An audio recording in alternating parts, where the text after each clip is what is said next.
ഇടുക്കി മൂന്നാറിൽ സ്കൂൾ ബസിന് മുന്നിൽ പടയപ്പ. വിദ്യാർത്ഥികളുമായി എത്തിയ ബസിന് നേരെ കാട്ടാന പാഞ്ഞെടുത്തു. നെറ്റിമേടിനും കുറ്റിയാർ വലിക്കും ഇടയിൽ റോഡിലായിരുന്നു ആന.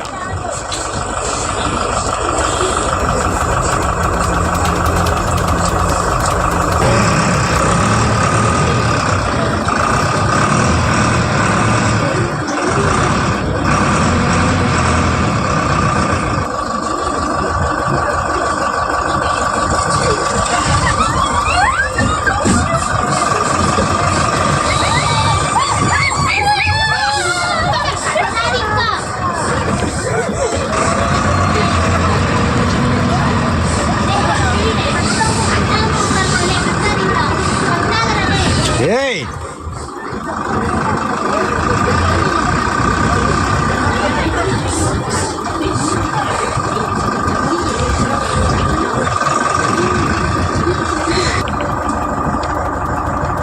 ജെയിനിസ് രാജു ചേരുന്നുണ്ട്. ജെയിൻ, വീണ്ടും പടയപ്പ പരാക്രമമായി റോഡിലേക്ക് ഇറങ്ങുമ്പോൾ എന്താണ് വാഹനത്തിൽ നിന്ന് അടുത്ത് എത്ര സമയം നിലയുറപ്പിച്ചു? കുഞ്ഞുങ്ങളൊക്കെ തന്നെ പേടിച്ച് കാണുമല്ലോ. പിന്നീട് എപ്പോഴാണ് തുരത്താൻ കഴിഞ്ഞത്?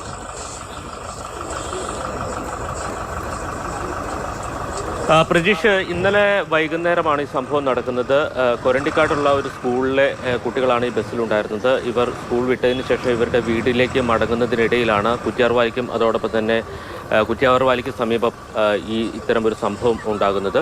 ഒരു ചെറിയ വഴിയാണ്. ആ വഴിയിലൂടെ വാഹനം മുന്നോട്ട് എടുത്തു ചെല്ലുമ്പോൾ ആനയുണ്ടെന്ന് അറിഞ്ഞു. അതിനുശേഷം ആന താഴേക്ക് പോകും എന്ന് കരുതിയാണ് ഡ്രൈവർ വാഹനവുമായി ഈ പടയപ്പയുടെ സമീപത്തേക്ക് എത്തിയത്. പക്ഷേ പടയപ്പ പെട്ടെന്ന് പ്രകോപിതനാവുകയും ഈ വാഹനത്തെ വിരട്ടി ഓടിക്കുന്നതിന് വേണ്ടി ശ്രമം നടത്തുകയും ചെയ്യുകയാണ് ഉണ്ടായത്.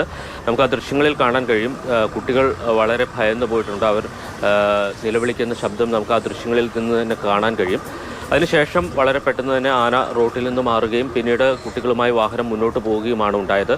എന്തായാലും ഇതൊരു വലിയ പ്രശ്നമായി മാറിയിട്ടുണ്ട്. പ്രത്യേകിച്ച് പടയപ്പ ജനവാസ മേഖലയിൽ ജീവിക്കുന്ന ഒരു കാട്ടാനയാണ്. പക്ഷേ ഇത്തരം പകൽ സമയത്ത് പോലും സ്കൂളിലെ വാഹനങ്ങൾക്ക് പോലും സുരക്ഷ ഒരുക്കാനുള്ള സംവിധാനം മൂന്നാറിൽ ഇല്ല എന്നത് വളരെ ഗൗരവത്തോടെ കാണേണ്ട ഒരു കാര്യം തന്നെയാണ്. രണ്ട് തരത്തിലുള്ള വീഴ്ചയാണ് ഇക്കാര്യത്തിൽ ഉണ്ടായിട്ടുള്ളത്. ഒന്ന്, ആ ഡ്രൈവർക്ക് ആനയുണ്ട് എന്നറിഞ്ഞപ്പോൾ ആനയുടെ സമീപത്തേക്ക് വാഹനവുമായി പോകാതിരിക്കാമായിരുന്നു. കാരണം ഈ വാഹനത്തിലുള്ളത് സ്കൂൾ വിദ്യാർത്ഥികളാണ്. ഇതിന് പുറമെ ഇത്തരം ജനവാസ മേഖലയിലേക്ക് ഇറങ്ങുമ്പോൾ അത് ആളുകൾക്ക് സുരക്ഷ ഒരുക്കാൻ വനംവകുപ്പ് ഉദ്യോഗസ്ഥരുടെ സാന്നിധ്യം കൂടി ആ മേഖലയിൽ ആവശ്യമാണ്. പക്ഷേ ഈ രണ്ട് കാര്യത്തിലും വീഴ്ച ഉണ്ടായി എന്ന് വേണം നമുക്ക് ഈ ദൃശ്യങ്ങളിൽ നിന്ന് കാണുമ്പോൾ മനസ്സിലാക്കാൻ കഴിയുക. നമുക്കറിയാം, പടയപ്പ ജനവാസ മേഖലയിൽ ജീവിക്കുന്ന ഒരു കാട്ടാനയാണ്. സ്വാഭാവികമായും അതിനെ മുഴുവൻ സമയവും നിരീക്ഷിക്കേണ്ട ഒരു അവസ്ഥയുണ്ട്. മുഴുവൻ സമയവും നിരീക്ഷിക്കുമെന്ന് വനംവകുപ്പ് പലതവണ പറഞ്ഞതാണ്. പക്ഷേ ആ പ്രഖ്യാപനം മാത്രമായി ഒതുങ്ങുകയാണ്. അത്തരത്തിലൊരു നിരീക്ഷണവും ഇതുവരെ വനംവകുപ്പിൻ്റെ ഭാഗത്ത് നിന്ന് ഏർപ്പെടുത്തിയിട്ടില്ല. ആ കാര്യത്തിൽ ഗുരുതരമായിട്ടുള്ള ഒരു വീഴ്ച സംഭവിച്ചിട്ടുണ്ട്. കൂടാതെ ഈ ജനവാസ മേഖലയിലേക്ക് ഇറങ്ങുമ്പോൾ കൃത്യമായ മുന്നറിയിപ്പുകൾ നൽകുന്നതിനും സുരക്ഷ ഒരുക്കുന്നതിനുമുള്ള സംവിധാനം കൂടി ഉദ്യോഗസ്ഥരെ ബന്ധപ്പെടുമ്പോൾ ഈ സംഭവത്തെ ജാഗ്രതയോടുകൂടിയാണോ അവർ കാണുന്നത്? പിന്നീട് എന്താ പ്രതികരണം വല്ലതും നടത്തിയവർ?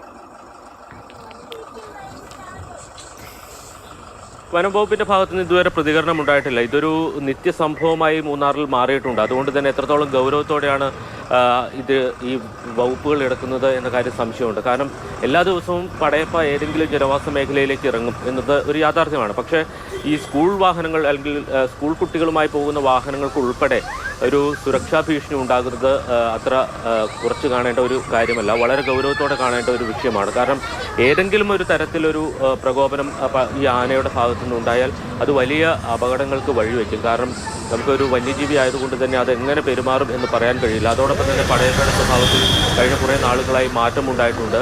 പടയപ്പ മതപ്പാടിൻ്റെ സമയത്ത് കൂടുതൽ പ്രകോപിതനും അക്രമാസക്തനുമാകുന്ന സമയങ്ങളും ഉണ്ടായിട്ടുണ്ട്. അപ്പോൾ അതുകൂടി മുന്നിൽ കണ്ടുകൊണ്ട് ഈ ആനയെ അതോടൊപ്പം തന്നെ ആളുകളുടെയും സുരക്ഷ ഉറപ്പാക്കേണ്ട ഉത്തരവാദിത്വം വനംവകുപ്പിനുണ്ട്. വനംവകുപ്പ് ഇക്കാര്യത്തിൽ വീഴ്ച വരുത്തിയിട്ടുണ്ട് എന്ന് നമുക്ക് ഉറപ്പിച്ചു തന്നെ പറയാം. കാരണം ഇതിനു മുമ്പ് പലതവണ ഈ ആനയെ മുഴുവൻ സമയവും നിരീക്ഷിക്കും എന്ന് വനംവകുപ്പ് പ്രഖ്യാപിച്ചതാണ്. പക്ഷേ അത്തരമൊരു നിരീക്ഷണം ഉണ്ടായി എന്ന് നമുക്ക് ഈ ഘട്ടത്തിൽ മനസ്സിലാക്കാൻ കഴിയില്ല.